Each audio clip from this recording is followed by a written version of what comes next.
Tonight's story is brought to you by PhoenFX. PhoenFX is a 501c3 nonprofit dedicated to helping charities with fundraising by providing them with the most innovative scarehouse and walkthrough events. They have created fully adaptive environments for the sensory sensitive so that everyone can enjoy the experience. For more information on PhoenFX and their services, please visit them on the web at www.phonfx.org. Without further ado, tonight's tale awaits you, right through there.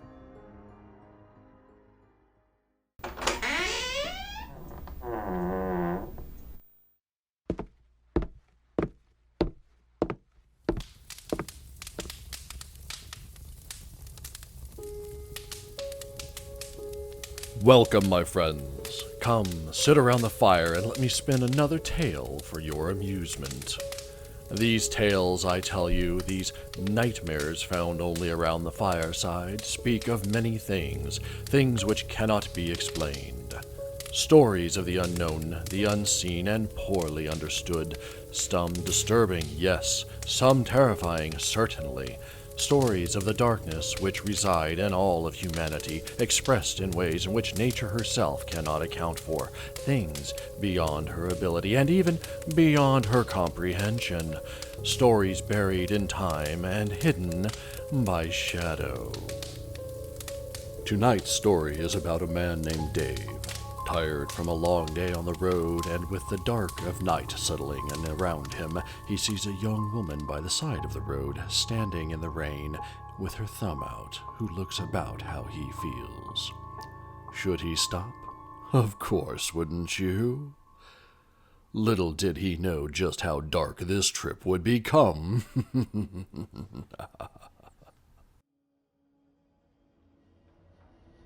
It was a dark night. It was the kind of night where every shadow on the road feels alive. It had been raining for hours and the road was slick with water and old motor oil. This is where our story begins, with a man named David, a traveling salesman heading home after a long day of meetings.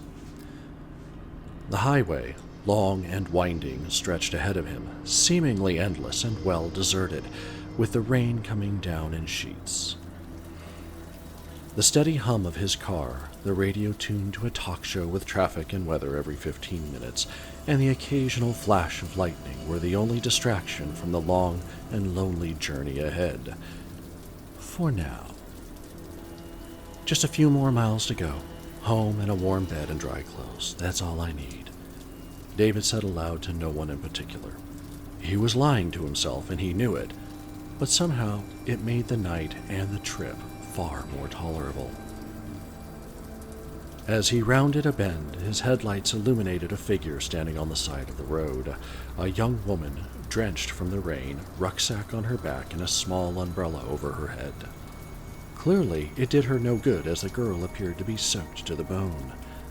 She stood with her thumb out, looking fragile, almost ghostly in the headlights, with long dark hair plastered to her face. Who'd be out here in weather like this, and especially this time of night? I wonder if she needs help. But David knew the truth. The ride was almost unbearable, and company, any company, would be better than facing the road alone. Still, David hesitated for a moment.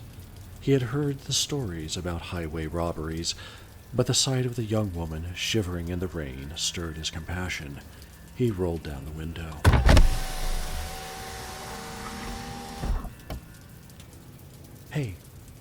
Hey there, David called out as he brought the vehicle to an idle in front of the young woman. Are you okay? Do you need a ride? This storm's brutal. Thank you, the young woman replied softly. I just need to get to town. She didn't seem at all afraid. Not a hint of concern crossed her pale, placid face as she climbed into the passenger seat. Even her clothes, being soaked through, didn't seem to cause her any hesitation.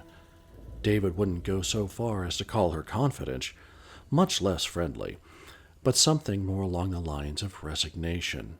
Yes, that was it. She had resigned herself to a less than ideal situation. Her demeanor was quiet, and her body language read of exhaustion. David offered her a warm smile as he turned the heat up and repositioned the car's vent to blow the warm air directly onto his passenger. "I'm David. What's your name?" "Mary," she answered hesitantly. Mary spoke in a voice so soft it was almost a whisper. It had an ethereal quality to it. Her gaze remained fixed on the road ahead, avoiding his eyes. There was no light in her eyes, and she seemed to be thinking deeply on something as she stared into the vast, inky blackness beyond the reach of the headlights. "So, Mary," David said, breaking the quiet monotony of the past few minutes after restarting his journey with his melancholy traveling companion, "what were you doing out there in the rain? Not exactly the best night for a walk." Mary hesitated, breaking her road-induced trance. I had to leave. I couldn't stay there any longer." Her vague answer piqued David's curiosity, but he decided not to press further. After all, though she looked pale and still wet from the rain, she didn't look hurt. Her clothes were older and well-worn, but not torn or ripped. No bloodstains of any sort. Her backpack looked worn in the same fashion as her clothes, but not heavily laden. Funny, David thought to himself. Where did the umbrella go? I was sure she had one. They drove on for another few minutes when a sign along the side of the road announced Franklin, 3 miles. Mary took notice and in the same soft tone stated that her home was just on the outskirts of the next town. Another 2 miles of silence, of far-away, almost blank stares, and of a young woman whose condition did not seem improved by the car's heater. Street lights appeared on the side of the lonely highway, illuminating numbered exits with bland and forgettable names. A little life seemed to enter Mary as she announced that the next exit was hers. Less than a minute, and Mary spoke again. "Take a left here. My house is just down this road." The road was unpaved and covered in gravel. It was lined with towering trees that cast eerie shadows, even in the dim light of the storm. David felt a chill run down his spine, but he chalked it up to the cold. A single house stood at the end of the dirt road. No porch light shone, no light within the house glowed brightly, save one in the second-story window. David squinted through the rain-streaked windshield. The house was an old, crumbling house, its windows dark and lifeless. It didn't look like anyone had lived there for years. David was hesitant. Maybe it was just the storm or the lateness of the night. But, and with the single exception of the upstairs light, the house looked abandoned. "Are you sure this is the right place?" Mary didn't answer. She simply turned to him, her pale face illuminated by the glow of the dashboard light. Her hair, David noticed, still looked wet.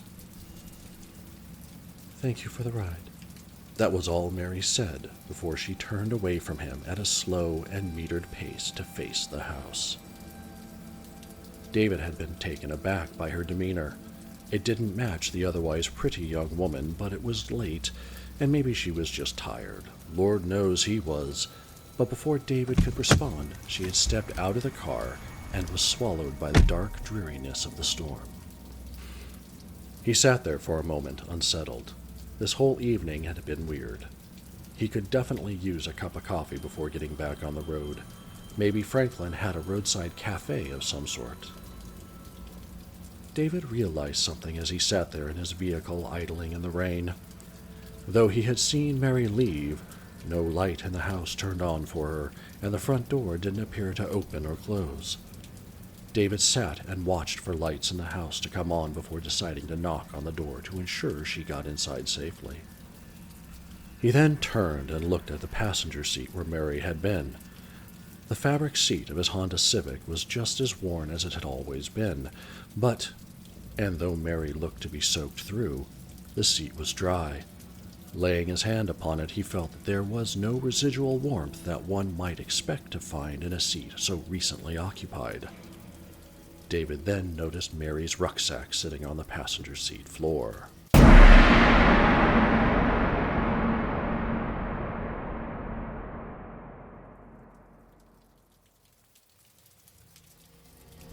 It was white with a blue floral pattern. The leather base was water-stained and old-looking, with a variety of multicolored spots throughout. One of the brown leather tassels at the end of one of the zippers was missing. The stitching on the old shoulder straps was coming loose at the seams, with a spot where the foam within was showed through. The faded JanSport label was beginning to peel away. The entire pack was worn and threadbare, like it had seen many years of service going from class to class, school to school, and even job to job. It could easily tell stories of bus rides, car trips with friends, overnight stays with lovers, and hitchhiking. At the back, between the shoulder straps and under the woven handhold strap at the top, was Mary's name written in a flowery, scrolling hand with butterflies and hearts surrounding it. A schoolgirl had written it years ago using a Sharpie marker.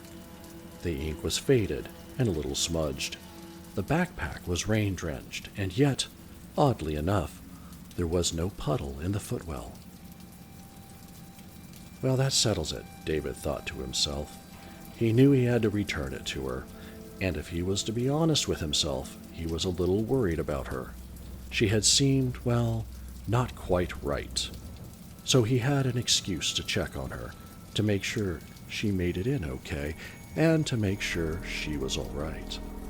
David took the backpack by the hand strap and left the warmth and comfort of his vehicle, trading it instead for the rain, cold wind, an unnerving environment, and an unsettling feeling about this whole trip.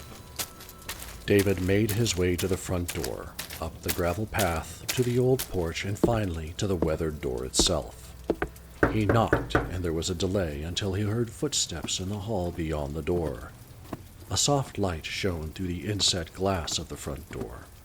It opened slowly, revealing an elderly woman in her nightclothes and robe, and a dimly lit hallway behind her.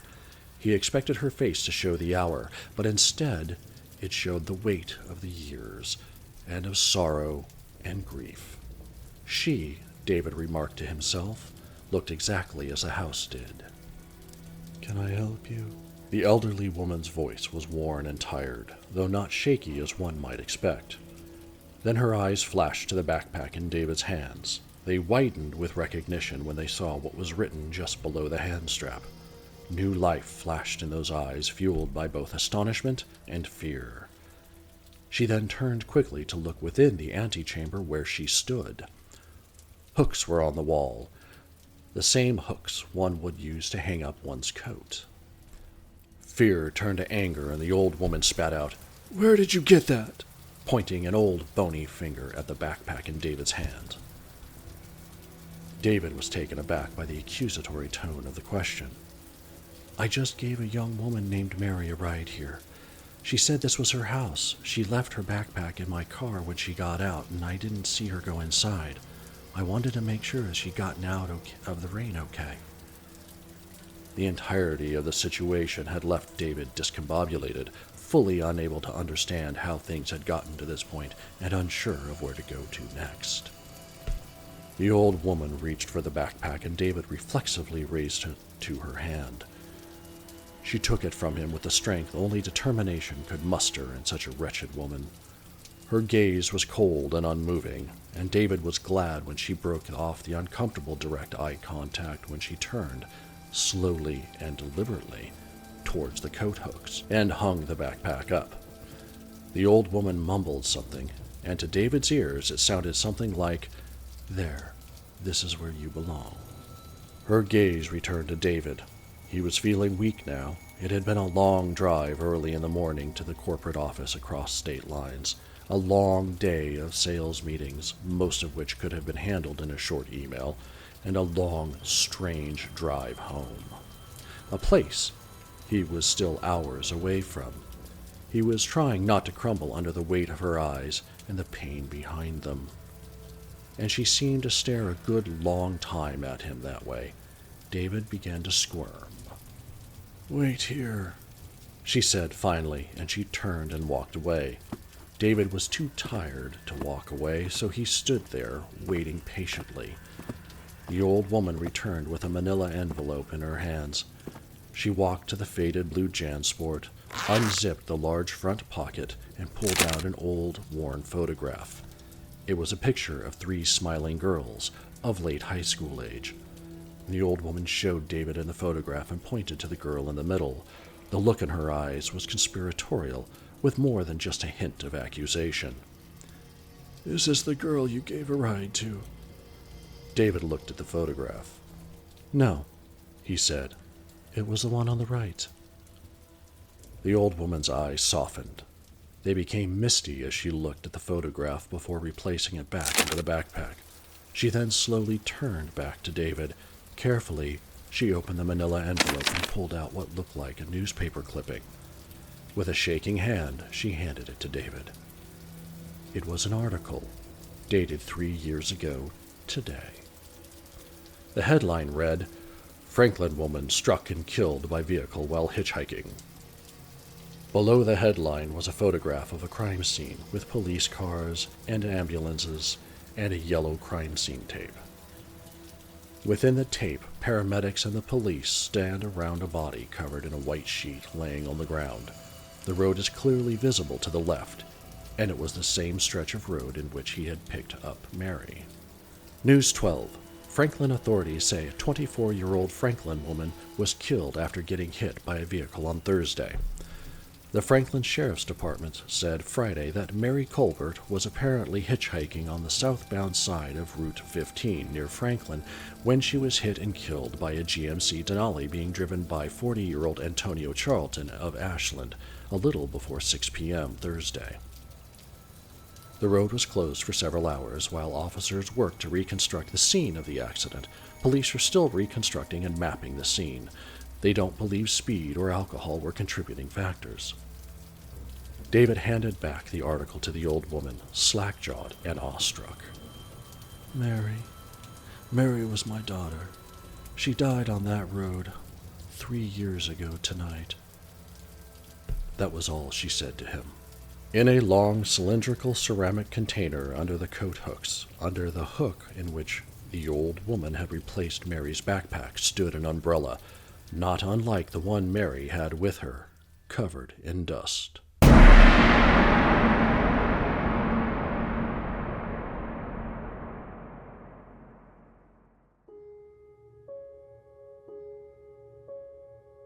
Dear friends, did he do right by stopping?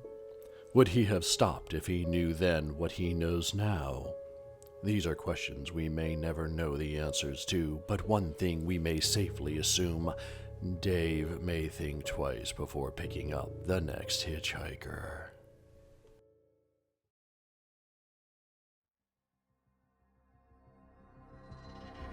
Tonight's episode of Fireside Nightmares was sponsored in part by PhoenFX. PhoenFX, Cause and Effects.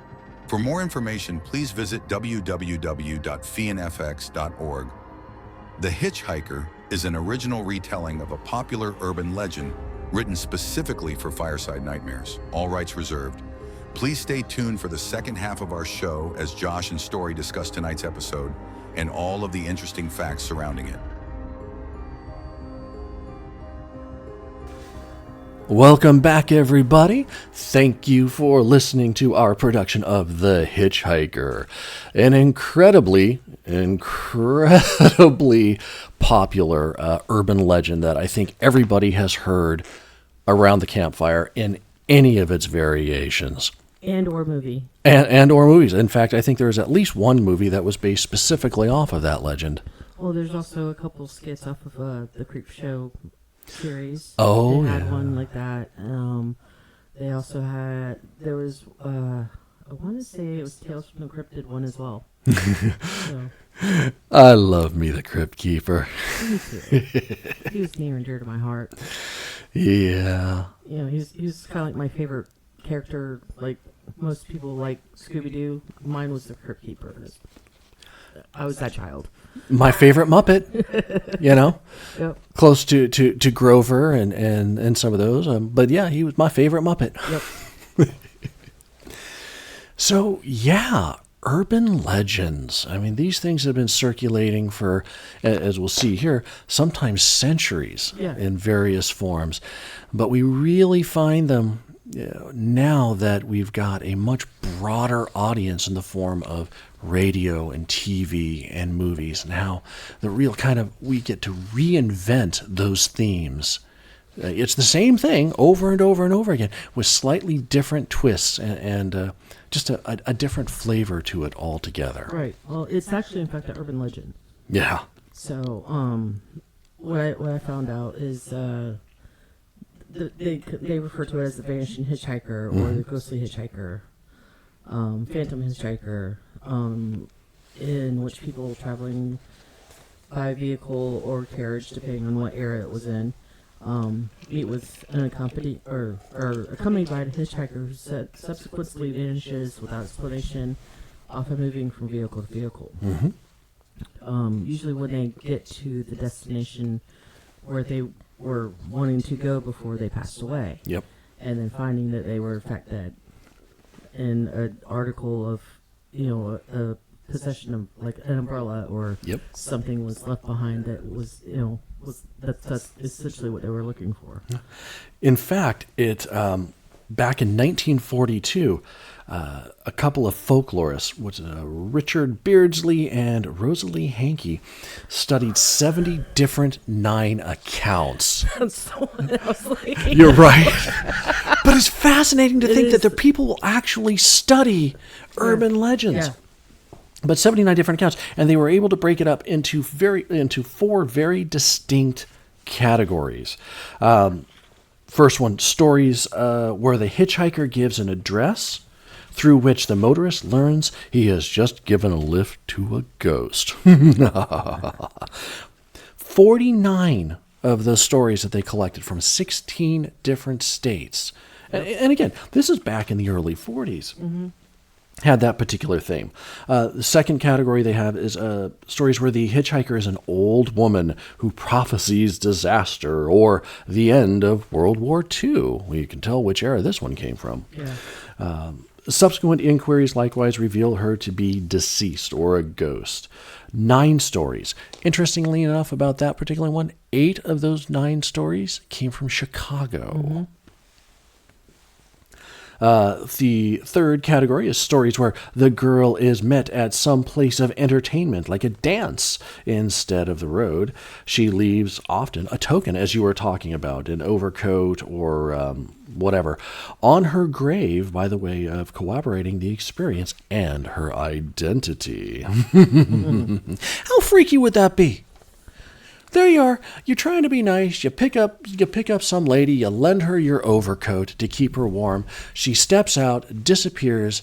You find out she's dead. You go hunting down her grave, and boom. At least she gave you your coat back. There's your coat draped across her headstone. Thanks for the ride, mister. Yep. And the last interesting one that I thought here, the fourth category, were stories where the hitchhiker is later identified as a local divinity.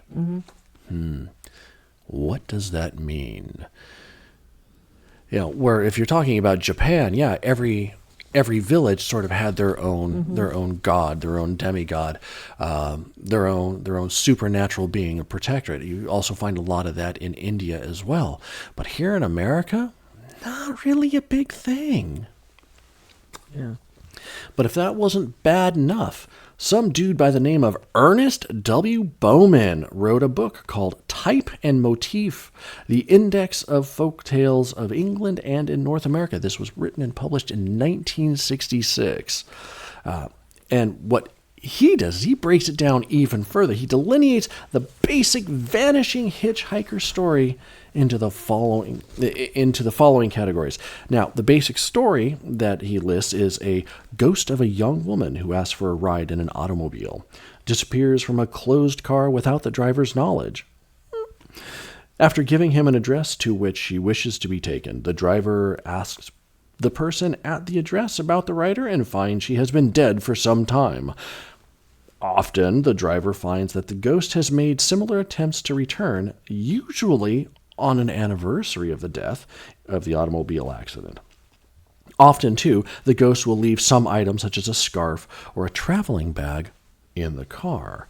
Now, the subcategories that he has written in his book include Vanishing hitchhikers who reappear on anniversaries. Yeah, absolutely.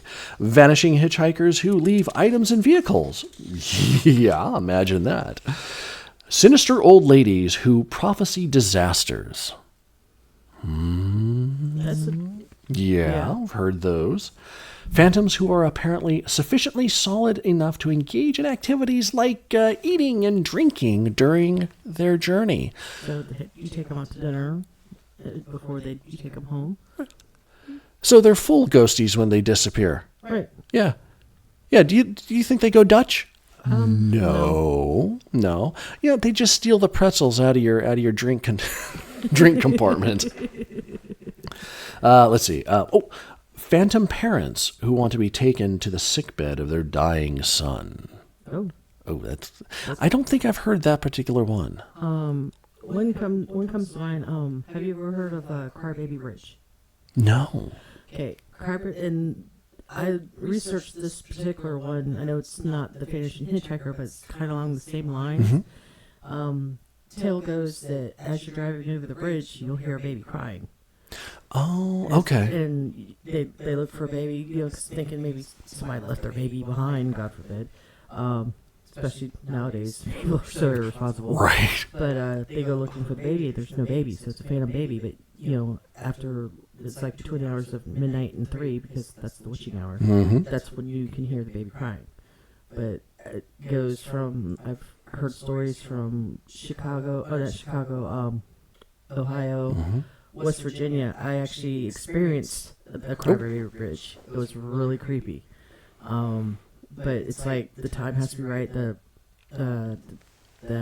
fog and everything just brings everything to the whole appeal. Oh. So but it was very surreal. I can imagine. Although I can also imagine that being out between midnight and 3 a.m. crossing a bridge in a car can be a very lonely experience too. Right. And if you're not playing the radio loud enough, you're apt to hear all sorts of things. Real creepy sounds. Exactly. Yeah. So. Now let's see. There are 2 more here. Hitchhikers simply requesting a lift home. Doesn't make for much of a ghost story. Depending on how they died. It's like the one movie that I seen. It was the base of the story is she was wanting to get together with the local bad boy, and Daddy did not approve. Ooh. So she ran off to get married, or they ran off to elope and get married. They got into a car wreck before they were able to get married, and she's trying to come home to console her father for disgracing him. And so kind of like the same thing, but it just depends on in what manner the storyline comes from. Such a devoted daughter for defying Daddy and trying to marry the bad boy anyways. Well, Now, this last one I find is kind of funny because I don't think I've actually ever heard of a story involving this particular subcategory, but it might explain the local divinity that they were referencing before. Vanishing nuns. Yes, surprisingly common variant, apparently. Some of who look like they will foretell the future. Interesting. Ghost nuns on the side of the road telling futures. It's kind of a witchy thing. That's kind of scary. There you are driving along in the witching hour, and there's this nun, thumb out, hicking up her habit, looking, showing off a little bit of angle. Hey, baby, can I get a ride? Hopefully Great. She shaves. Well, I don't think that ghosties get into that fine of detail. You stop, you pick her up. Hey, Mother Superior, need a ride? Yeah, baby, I got you. Plunk on in, shut the door. Okay, I need to go over that way just a little bit. Oh, by the way, you're going to die. Thank you, sister. I appreciate that. You'll be getting out now.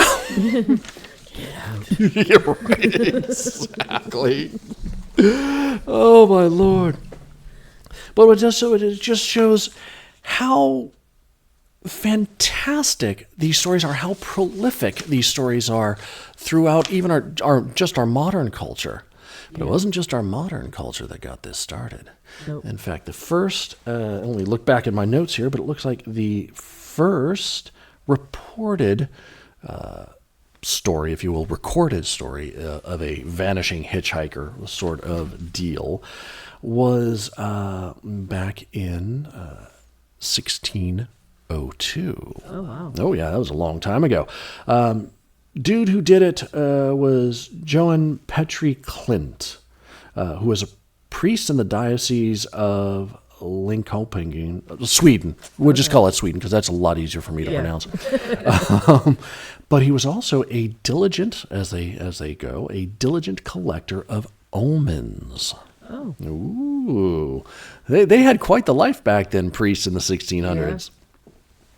In his manuscript titled, and I'm not even going to try the Swedish name, but I'm going to give you the American equivalent, the English equivalent. Oh, come on. No. No. I don't want to accidentally end up summoning something. Okay. Yeah, right. Fair enough.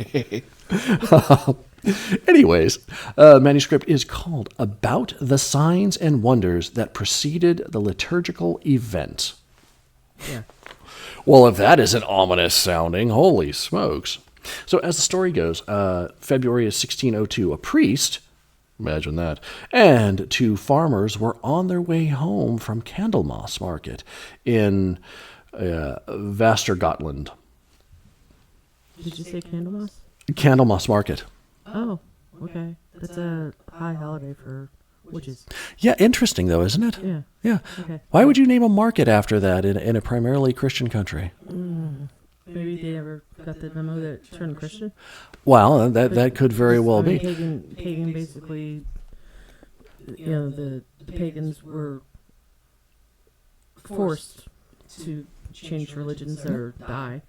Well, and they just probably never changed the name because it was probably a very popular market at some point. Because it's what they were used to, and quite frankly, the Viking blood, the Norse blood runs very, very strong. Yep. And when you're talking about pagan roots, there are still followers of the old ways today, and very devout followers of the old ways today. Definitely. So it didn't quite die out. So you're probably right. It's just whatever the translation, of course, was Candlemas Market, right. But whatever the original name was, they probably just kept it from the old days. Yeah. Anyways, so they're coming home from Candlemas Market in Västergötland. Now, a maid, not the housekeeping type, but the pretty type, right. Was asked to go along with them. Travel, safety in numbers at all. And we're still talking about, a lone woman on the road, 1600s. Yep.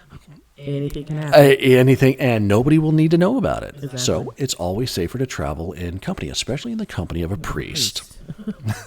So they go and they stop at an inn and to get to get something to munch on, maybe something to drink as well. And the maid, of course, ordered a jug of beer to begin with. Apparently, it's a very common beverage there. 1600s, I don't know. Was beer even invented back then? It was. Yeah, I know it was. So she orders like 3 times. The first time the innkeeper brings it back, it was filled with beer, malted beer. And the maid apparently enjoyed it and sent it back, got herself another one. But this time, when it came back, that stein was filled with, you ready for this? Acorns. Dun, dun, dun, dun.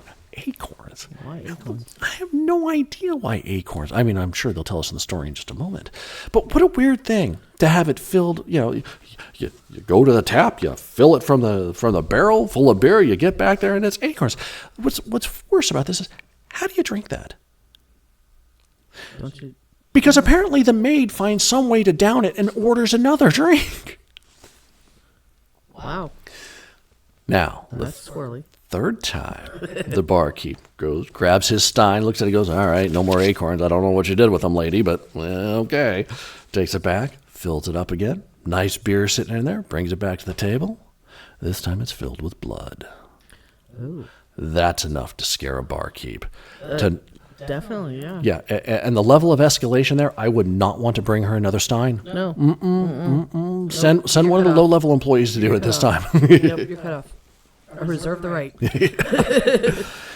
And of course, it wasn't just The barkeep, who was horrified, but her traveling companions as well, as I would be too. The maid explained to them that this year will yield much grain, the malts.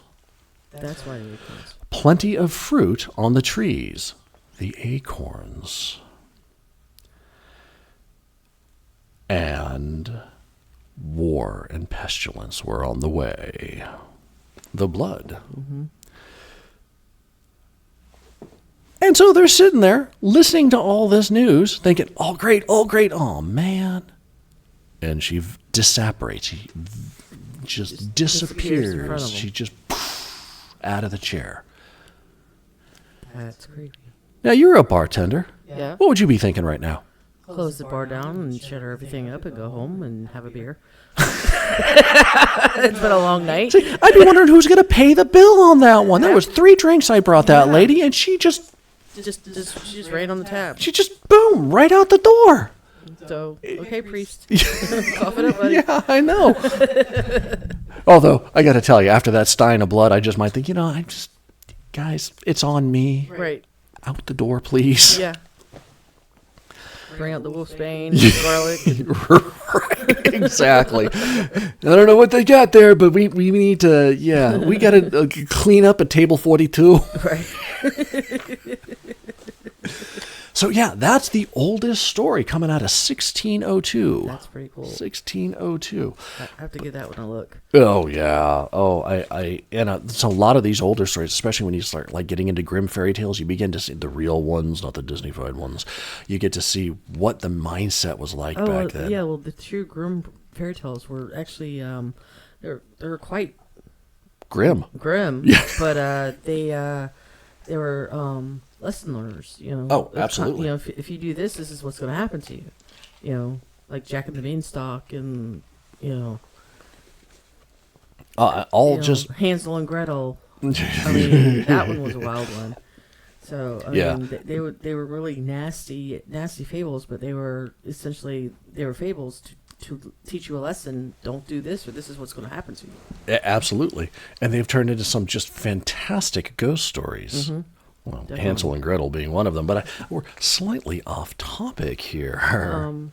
Well, speaking of ghost stories, when I looked up the very meaning of the ghost hitchhiker, Mm-hmm. and it's actually an after-death communication, is what it's called. Okay. And it basically implies a communication between the living and the dead. Also, excuse me, as indicated in the name, it implies that the deceased are not actually dead as we know it, but living somewhere in another dimension or another realm. Truth be told, that the deceased would probably say that they were experiencing even more aliveness than when they were living in our physical realm. At least that's what I've been told. Okay. ADC seems a little creepy to those who have watched it too many bad movies, basically. And Yeah. since there's so much that we can't understand, many misconceptions are possible with that, of course. Yep. I know that I actually have had an ADC with myself when I was a little child. My mom was doing a shift at the ER. She was an ER trauma nurse. And my grandmother would watch me. And yes, this is the grandmother that we spoke about in the last podcast. So after my mom's shift, they put me in the car, and me and mom were going home, and she stopped at a stoplight, and my grandfather appeared and told me to tell my mom, wait. I'm like, Mom, wait, just wait. And she turned and looked back at me, and she goes, what do you mean, Story? What do you mean, wait? I said, Pop Pop says, wait. And she goes, Pop Pop. She goes, who's Pop Pop? I said, the guy sitting next to me. As soon as she turned around and looked, a semi blew through the red light and would have creamed us had we not stopped. So when she got me home, she started grilling me. She goes, who's this Pop Pop? Because her father had passed away before I was born. So she she brought out pictures of her dad. I'm like, that's Pop. I see he was in the car with us tonight. Dude. So, yeah.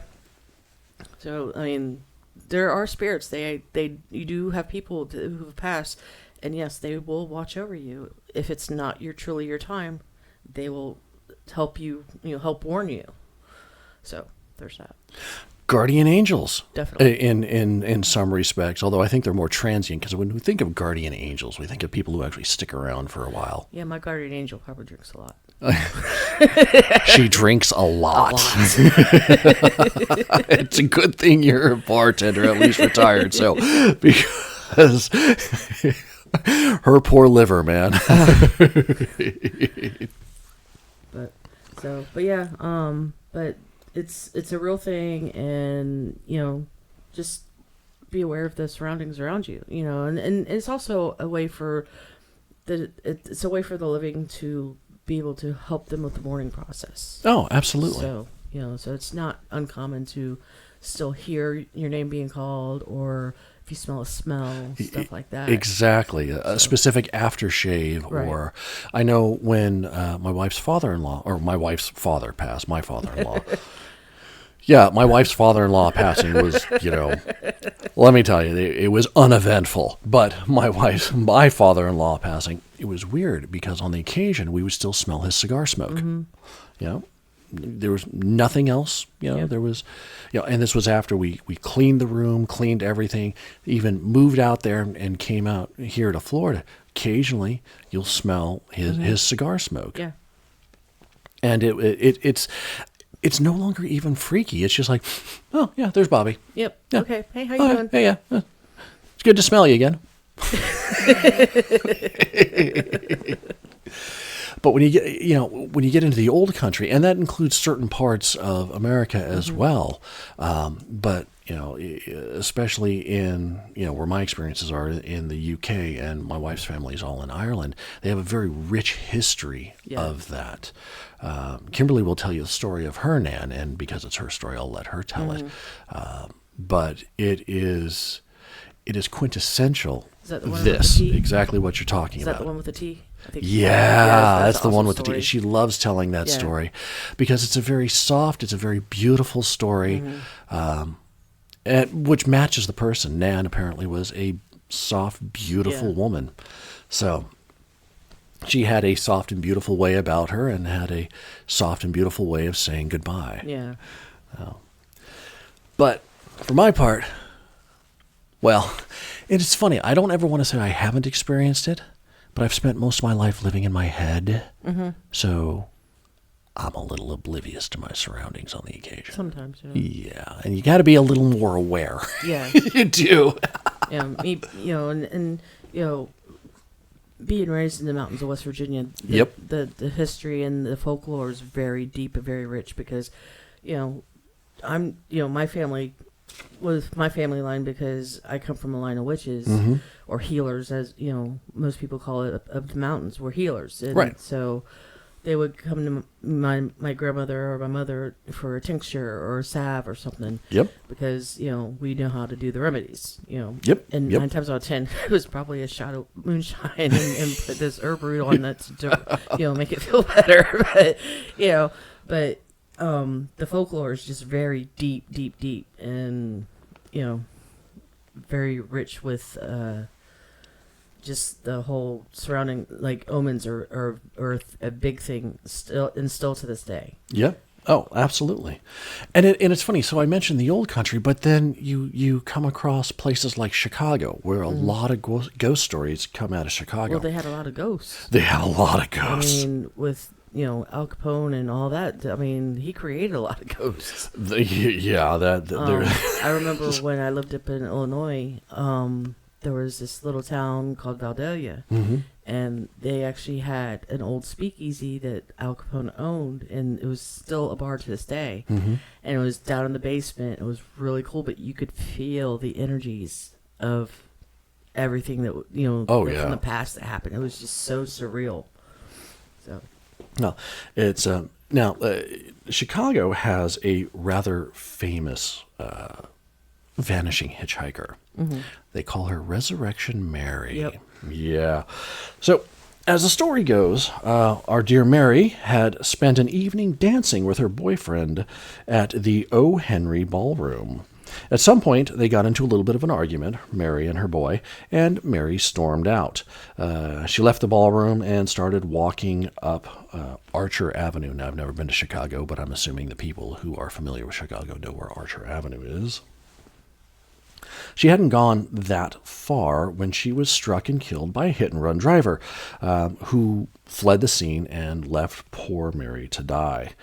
Her parents, of course, were grief-stricken when they found her, and admittedly rather upset because they were the one who actually found her body. Oh, wow. They buried her in Resurrection Cemetery, and they buried her in the white dress that she wore dancing that evening, and of course her matching shoes. The hit-and-run driver was never found, coincidentally. Or I should say incidentally, not coincidentally. Right. Now, there was a ghost hunter a few years back by the name of Richard Crowe that have collected, as he states, about 36 substantiated reports of Mary from the 1930s to the present. I don't know how you would substantiate that, but he claims that they are substantiated. Now, 36 substantiated stories, believable stories, that's a lot. That's a lot. That's a lot to have to argue against. Mary resides, of course, in Resurrection Cemetery, which is just a few miles southwest of Chicago. And there has been a push to try to figure out who Resurrection Mary is. And some people have believed that they have actually found the identity. A Chicago author by the name of Ursula Bielski, Bielski. I'm not going to try it. Documented what she considered a possible connection to an Anna Maria Norcus, who died in 1927 in an auto accident while on her way home from the O. Henry Ballroom. But needless to say, Resurrection Mary is one of the most famous ghosts, or is considered one of the most famous ghosts of the Chicago area, which is saying a lot considering how many ghosts are in the Chicago area. Yeah. But it's not just Chicago. I've got a story here from Niels Canyon, which is California State Road 84, little more north in California than where I was at, but nonetheless, she is just known as Niles Canyon Ghost.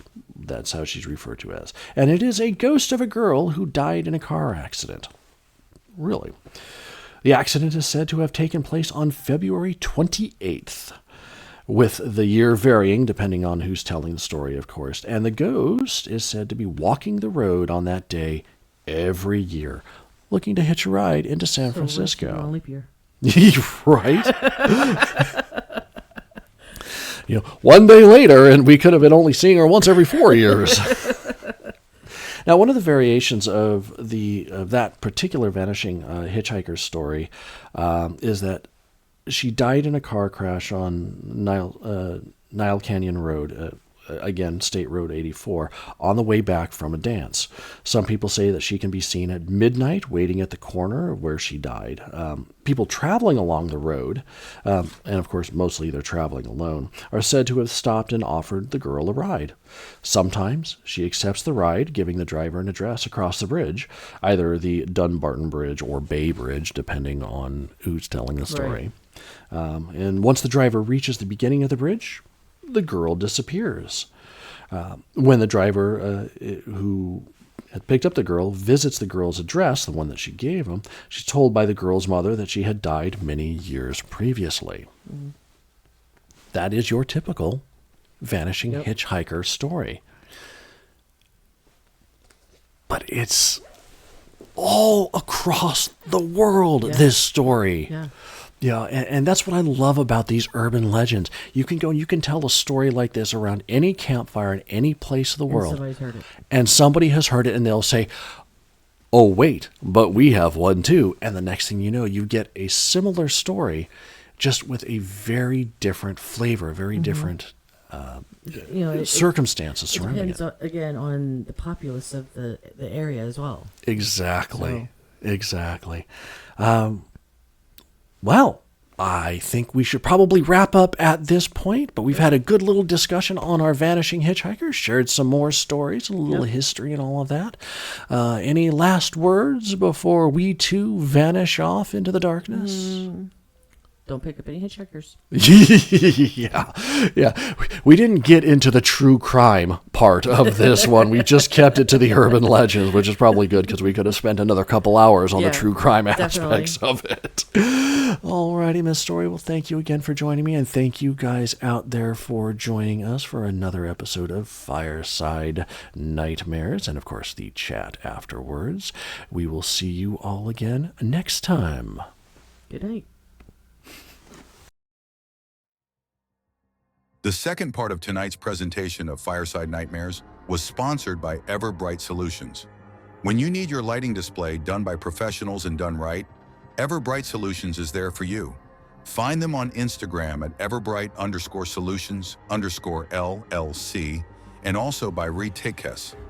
Retakes is a leading manufacturer of service calling systems, guest pager systems, tour guide systems, window intercom systems, conference devices, FM transmitters, and radios. Find them online at www.retekess.com. Be sure and listen in next time for our story, The Moonlight Gown. It's a classic Irish coming-of-age legend about a woman, lost love, murder, revenge, and the birth of an evil entity into the annals of Irish history.